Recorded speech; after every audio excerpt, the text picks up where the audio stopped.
I'm going to start this off by saying that I love dungeon crawlers.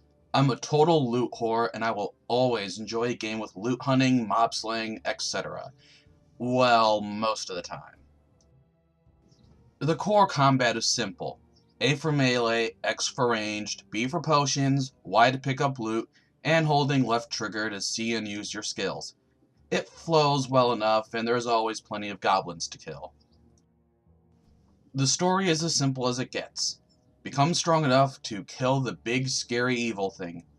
While this type of game doesn't necessarily need a super strong story, I kind of expected a better one from a game with the Dungeons and Dragons branding.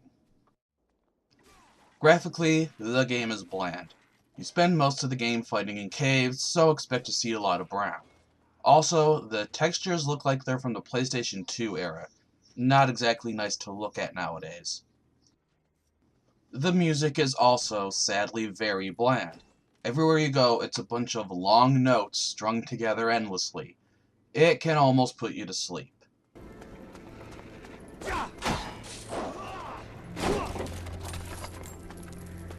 Thankfully, the game has both online and offline multiplayer. Couch co-op is restricted to just you and one other person, whereas online supports up to 4 players. It's not a separate campaign, everyone plays in the host's story mode. Now, onto one of my favorite parts of Western RPGs, the character customization. This game has none. You pick one of 4 classes, and each is tied to a race and a gender. You're going to be taking the same skills in your class as everyone else as well. Feats are also extremely limited. Weapon feats and toughness are all you get.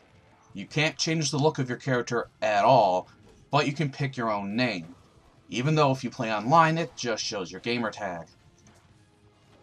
Your starting stats are set in stone, but every other level you can put 2 points into 2 different stats, including Charisma, which in this game is kinda useless.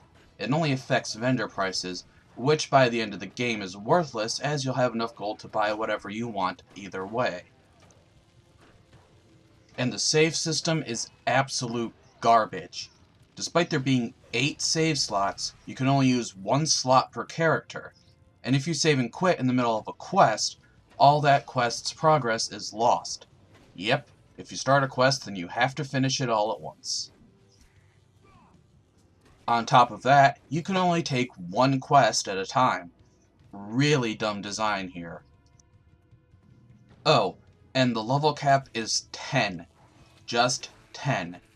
While it does take a fairly long time to level, you'll still hit the cap pretty quickly, assuming you don't run into either one of the 2 game-breaking bugs or decide to play despite them. While there are a lot of minor bugs, such as enemies falling through the floor and your character being stuck in place until you press the right bumper, there are 2 that will make most people say, "I quit." And both are triggered at random. The first makes a random item from your inventory disappear, and the second makes your skills disappear.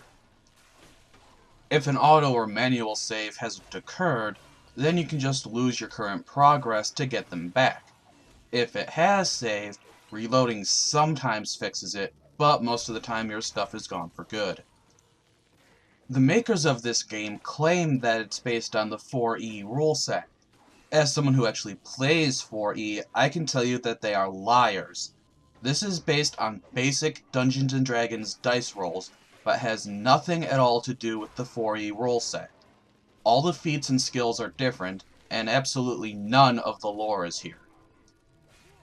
So overall, if you want a good dungeon crawler, look elsewhere. Dungeons & Dragons Daggerdale is a steaming pile of shit that should be avoided. Trash games like this are the reason Xbox Live Arcade needs a return policy.